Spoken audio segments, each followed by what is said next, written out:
या वीणावरदण्डमण्डितकरा या श्वेतपद्मासना। નમસ્કાર વિદ્યાર્થી મિત્રો, ધોરણ 6 વિષય ગુજરાતી પાઠ નંબર 6 લેખણ ચાલી ન રહી। આ એક લોકકથા છે કે લોકો દ્વારા કહેવાયેલી કથા। જેમ આપણે લોકગીત જોયું હતું તો કેવું હતું, લોકો દ્વારા ગવાયેલું ગીત। એવી રીતે અમુક લોકકથાઓ હોય કે આપણે આપણા પૂર્વજો પાસેથી જાણી હોય આવી કથાઓ, જેના ઉપરથી આપણે કાંઈ પ્રકારનો કાંઈ ને કાંઈ બોધ મળે। તો એવી લોકકથા આપણા અભ્યાસક્રમમાં એક આપેલી છે। ખરેખર તેમાંથી ઘણું શીખવા જેવું છે। તો પાઠનું નામ છે લેખણ ચાલી ન રહી। લેખણ એટલે કે કલમ, જેનાથી આપણે લખતા હોઈએ છીએ। આપણે તારે બોલપેન, ઇન્ડીપેન જે પણ કહેતા હોઈએ, બરાબર ને? તો ચાલો પાઠની શરૂઆત કરીએ। પાઠના લેખક કોણ છે? જોરાવરસિંહ જાદવ। સરસ, ચાલો પાઠની શરૂઆત કરીએ। દરેક વિદ્યાર્થીનું ધ્યાન પાઠ્યપુસ્તકમાં। ગુજરાત અને સૌરાષ્ટ્રના સીમાડાને અડીને ભાલ અને કનેર પથક પાગડીપને પથરાયેલો છે। ગુજરાત અને સૌરાષ્ટ્ર યાદ રાખજો, તમને પ્રશ્ન પૂછવામાં આવશે કે પાગડીપ ક્યાં આવેલો છે? તો સીમાડા એટલે કે ગામની હદ। અડીને એટલે કે પાસે। ભાલ અને કનેર પથક કે ધંધુકા વચ્ચેનો પ્રદેશ। પાગડીપ એટલે કે પાઘડી જેવો વિસ્તાર, લંબાઈ વધારે પણ પહોળાઈમાં ઓછો। સમજાઈ ગયા ને? સરસ।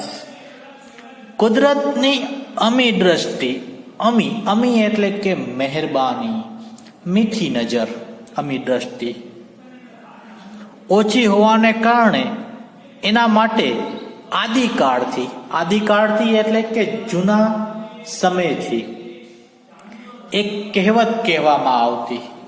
કઈ કહેવત કહેવામાં આવતી? કે કપાળમાં ઉગે વાળ તો ભાલમાં ઉગે ઝાડ। શું કે છે? કે કપાળમાં ઉગે વાળ તો ભાલમાં ઉગે ઝાડ, એટલે કે સાવ ઉજ્જડ, જ્યાં ઝાડ પણ જોવા ન મળે। વિદ્યાર્થી મિત્રો, આ પાઠમાં ઘણી બધી કહેવતો આવવાની છે। આ કહેવતો આપણે ધ્યાનમાં લેવી પડશે અને યાદ પણ રાખજો। ફરીથી કહી દઉં કે સાવ ઉજ્જડ, જ્યાં ઝાડ પણ જોવા ન મળે। આવી ઝાડ પાન વિનાની વેરાન એટલે કે ઉજ્જડ, જ્યાં કોઈ પણ જાતની વનસ્પતિ ન ઉગતી હોય। ધરતીને માથે કબૂતરના માળા જેવું નાનું એવું ગામ, સાવ નાનું ગામ। ગામમાં રાજપૂત, દરબાર, કણબી, ભરવાડ અને વસવાયા વરણના, વસવાયા એટલે કે વરણ એટલે કે વસવાયા વરણના એટલે કે તો ગામમાં વસતા બક્ષિસ આપીને વસવાટ માટે બોલાવવામાં આવેલા કારીગરો, અમુક લોકો એવા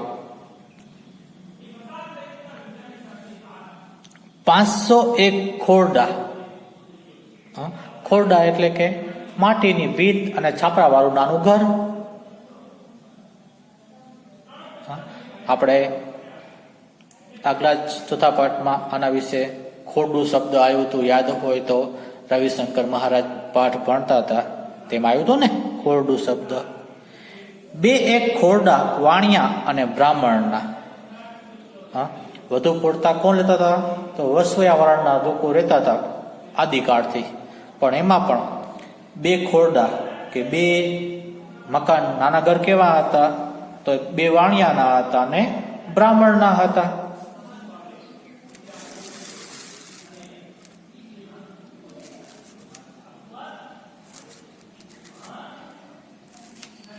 પછી છે કે ઉનાળો ધરતી પરથી ઉચાળા ભરવા માંડે. ઉચાળા રૂઢિપ્રયોગ છે, ઉચાળા ભરવા કે ઘર બહાર ખાલી કરી નીકળી જવું કે ભાગવું માંડે. ચોમાસાના પગરણ મંડાય, પગરણ માંડવા તો શરૂઆત કરવી. અને ભારે વરસાદ તથા વાજળીથી ગાડા માર્ગ બંધ થઈ જાય. વાજળી, વાજળી એટલે કે પવનનું વાવાઝોડું. ને ગાડા માર્ગ કે ગાડાના આવા જવાથી થયેલો માર્ગ, આપણે એને ગાડા વાટ પણ કહેતા હોઈએ છીએ.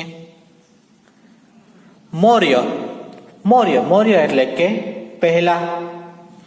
ગામના ખેડૂતો તાલુકા મથકે હટાણું કરવા જતા. હટાણું, હટાણું એટલે કે ખરીદી કરવા.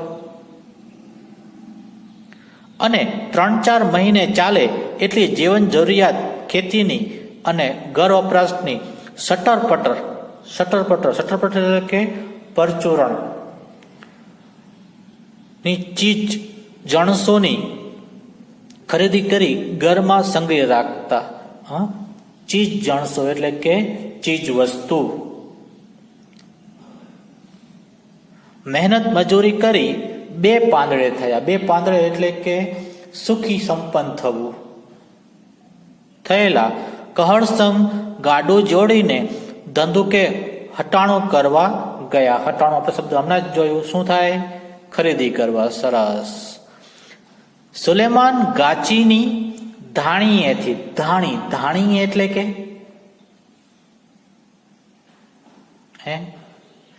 તલ પીસવાની, પીસવાની ફરતા બળદિયાની વેથા. 2-3 ડબ્બા તલના તેલના. મોદીની દુકાનેથી દેશી ગોળની ભેલિયું. ભેલિયું એટલે કે ગોળની નાની જે ભીલી આવે, તમે જોઈ હશે, આપણા ઘરે આવતી હશે. દાળ, ચોખા, મીઠું, મરચા, લસણ, ડુંગળી અને બટાટાના કોથરાને બીજું આગુ પાછું કરી ખરીદી કરી ગામમાં મૂક્યો. રાંધવાનું, રાંધવું, રાંધવું એટલે કે બધે જોયું તો હશે જ રાંધો. એક જાડી દોરી આવે, ભરડો દઈને. ભરડો, ભરડો એટલે કે શું થાય? ભરડો દેવું એટલે એક રૂઢિપ્રયોગ છે. તો સખત રીતે વીંટી લેવું, એકદમ વ્યવસ્થિત વીંટી જવું છે. સમાન લેતો હતો એ સમાનને ગાડામાં વ્યવસ્થિત દોરડાથી બાંધી નાખ્યો. ગાડું ગામના માર્ગે વહેતું કર્યું. ત્યાં 2 મણ કપાસિયાનો કોથળો કે 2 મણ કપાસિયાનો કોથળો દઈ કોથળો મૂકી પવનના વંટોળિયાની જેમ વહેતા આવતા હરકચંદે શેઠ સાથ દીધો. સાથ દીધો એટલે કે બૂમ પાડી. બરાબર ને? કે કહળસંગ છે એ પોતાના ગાડામાં પોતાની જીવન જરૂરિયાત વસ્તુ ગાડામાં રાંધવાથી માંડી અને જતા હતા. તેવામાં પાછળથી 2 મણ કપાસિયાનો કોથળો મૂકી અને હરકચંદ આવી રહ્યા હતા. તેણે કહળસંગને સાથ દીધી. સાથ દીધી એટલે કે બૂમ પાડી. એ કહળસંગભાઈ ગડી સાત. ગડી સાત એટલે કે થોડો સમય. બળદિયાને તાણી ઝાલો ને, એટલે કે તાણી ઝાલો એટલે કે લગામ ખેંચીને ઊભા રાખો ને. આ કપાસિયાનું બાચકું પણ લગી લેતા જાઓ ને. કે કહળસંગ છે એ બાજકું કહેવાય કે ગાડામાં બધું સામાન ભરીને જાય છે, તેવામાં 2 મણ કપાસિયા, 2 મણ એટલે કેટલા થાય તમને ખબર હશે, બરાબર ને?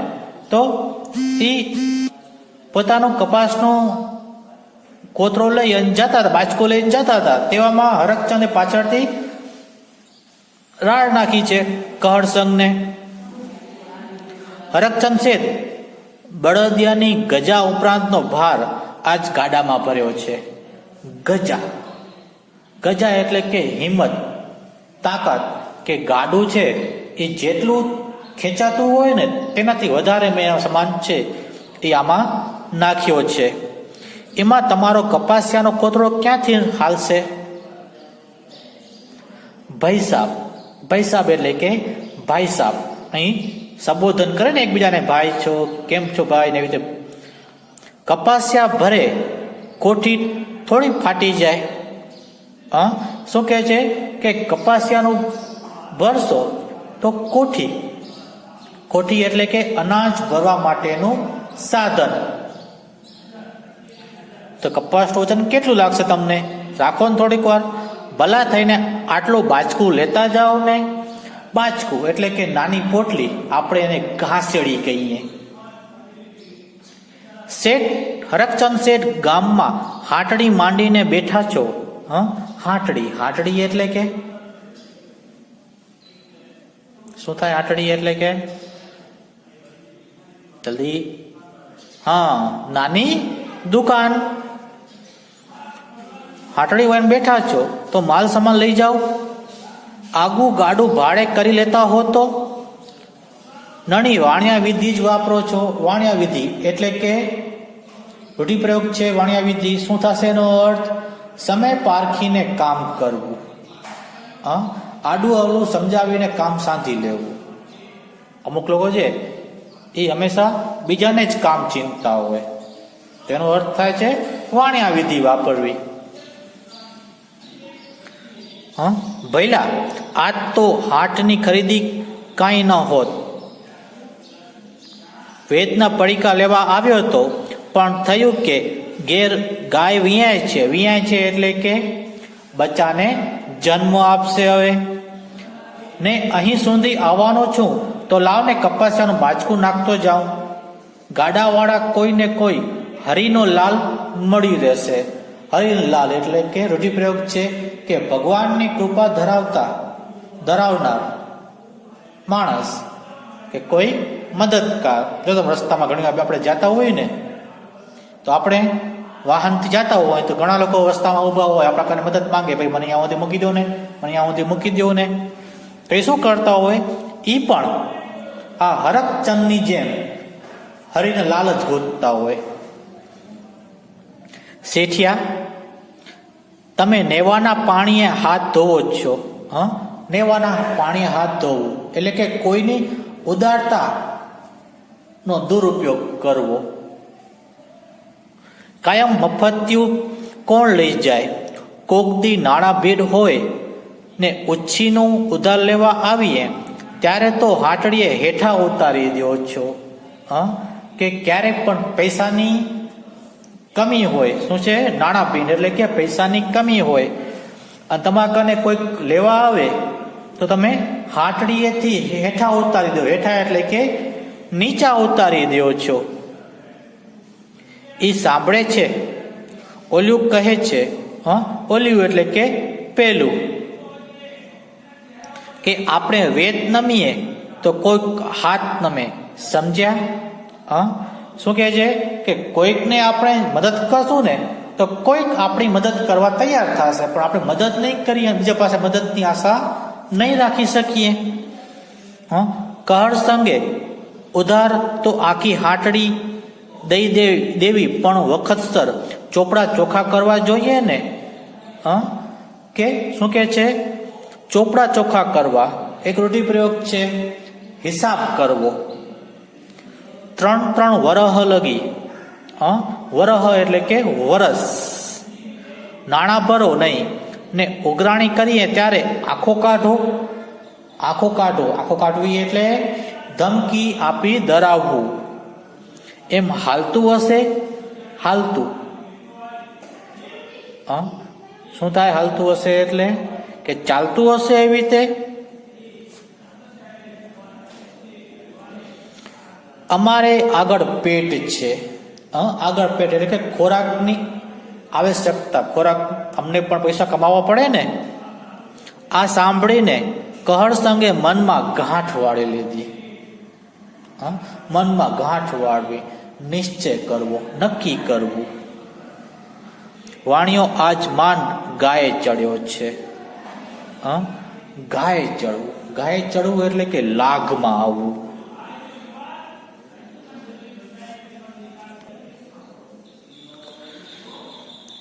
એને ધોળા દીએ તારા ના બતાવું તો મારું નામ કહળસંગ નહીં. ધોળા દીએ તારા બતાવા. શું થશે એનો અર્થ? શું થશે કે આજે તો એને બરાબર હેરાન કરવાનો છે.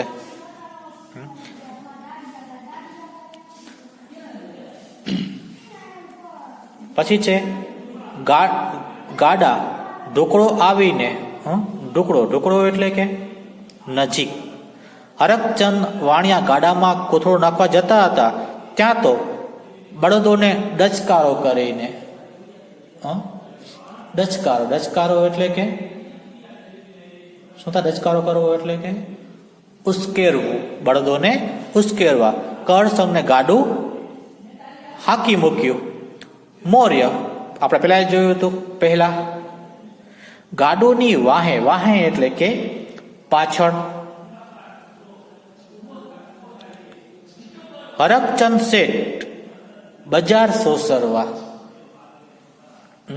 બજારની વચ્ચે થઈને છેક ગામની ભાગોળે એટલે કે પાદર આવ્યા.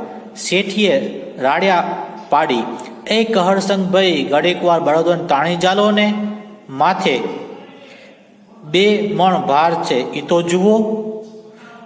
શું કરું શેઠ? આ સંધિયા એટલે કે શું થાય? સંધિયા એટલે કે સંધિયા છે ને એ બળદોની એક જાત છે. બહુ પાણીવાળા, બહુ બળવાન છે. ગરભણી વહેતા થયા છે. ગરભણી એટલે કે વહેતા થયા એટલે કે દોડતા થયા છે. તાણી ચાલ્યા રહેતા નથી. તાણી એટલે કે ખીંચીએ તો પણ એ માનતા નથી. એમ કહેતા કહળસંગ ગામ ભળી ગાડું હાકી મૂક્યું. આમ કહી અને પોતાનું ગાડું છે એ હાકી મૂક્યું. ચાલો વિદ્યાર્થી મિત્રો, આજના આપણા ગુજરાતી તાસમાં આપણે આટલો જ અભ્યાસ કરશું. બાકીનો પાઠ આપણે આગલા તાસમાં જોશું. ચલો વિદ્યાર્થી મિત્રો, અસ્તુ.